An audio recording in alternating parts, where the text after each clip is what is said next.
ঈদের ছুটি শেষ হচ্ছে আজ। এখনো ঢাকা ছাড়ছেন অনেকে, অনেকে আবার ফিরতে শুরু করেছেন। ঈদের দ্বিতীয় দিনেও ভোগান্তি কমেনি ট্রেন যাত্রীদের। গরমে অতিরিক্ত যাত্রী নেয় আন্তনগর ট্রেনের অবস্থা যেন লোকাল ট্রেনের মতোই।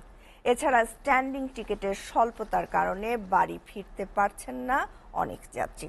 এছাড়া সার্ভার জটিলতায় অনলাইনে টিকিটের মূল্য পরিশোধ করলেও অনেকেই পাননি টিকিট। আরও জানাচ্ছেন রিফাত শিশির। ঈদের দ্বিতীয় দিনেও ট্রেনে ঘরমুখো মানুষের উপচে পড়া ভিড়। কমলাপুর স্টেশন মুখর হয়ে ওঠে মানুষের কোলাহলে। ছুটি উদযাপনে সপরিবারে গ্রামের বাড়ির উদ্দেশ্যে রওনা হচ্ছেন অনেকেই।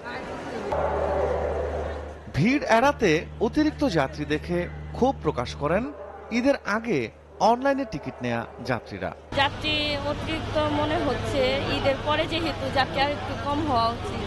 ঈদের পরে ভাবছি হয়তো একটু খোলামেলা বা একটু থাকবে, কিন্তু এখন দেখা যায় যানজট আরো বেশি বাড়ছে।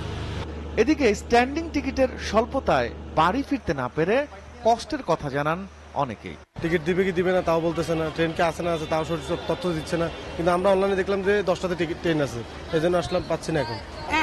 কোনো সিট নাই, কিন্তু তারা এগুলা কেন করে?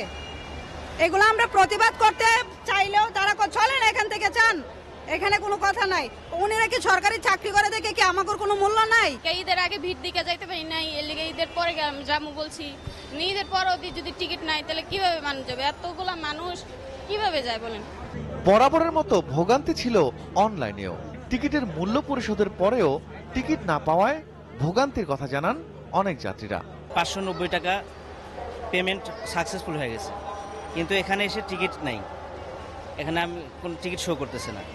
এখন আমি টাকা কোথায় পাবো, কিভাবে পাবো, এটা আমার জানা নাই। টিকিট কাটছি কিন্তু পেমেন্ট হয়েছে, টিকিট আসে নাই। তো টিকিট পেমেন্ট করলাম, টিকিট আসলো না। এখন সেই টাকাটা কিভাবে ফেরত পাবো এটা জানতে চাচ্ছিলাম। আমি 2টা টিকিট করছিলাম ঢাকা থেকে পার্বতীপুর পর্যন্ত। তো আমার সেখানে টাকা কাটছে হলো 2110 টাকা। এসি চেয়ারে করছিলাম, তো সেম আমার টাকাটা কেটে নিয়েছে, কিন্তু আমার টিকিটটা দেয়নি।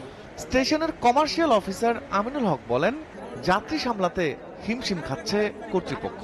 25% টিকিট তো আমাদের স্ট্যান্ডিং দিচ্ছি, তো ওই যাত্রীরা তো বর্ষা যাত্রীরা যারা একটু তো হবেই, অসুবিধা হয়, কিন্তু কিছু করার নাই। তারা গরম মানে আত্মীয় স্বজনের সাথে দেখা করবে, আমরা এগুলা আর কি করব, যেতে হচ্ছে আর কি। ঈদের তৃতীয় দিন নির্ধারিত শিডিউলে 2 জোড়া স্পেশাল ট্রেনের ব্যবস্থা থাকবে বলেও জানান তিনি। কালকে শিডিউল মোতাবেক অফ ডে ব্যতীত সকল ট্রেনই চলাচল করবে। স্পেশাল ট্রেন 2 জোড়া থাকবে, ঢাকা থেকে 1 জোড়া আর যদুপুর স্টেশন থেকে 1 জোড়া যাবে।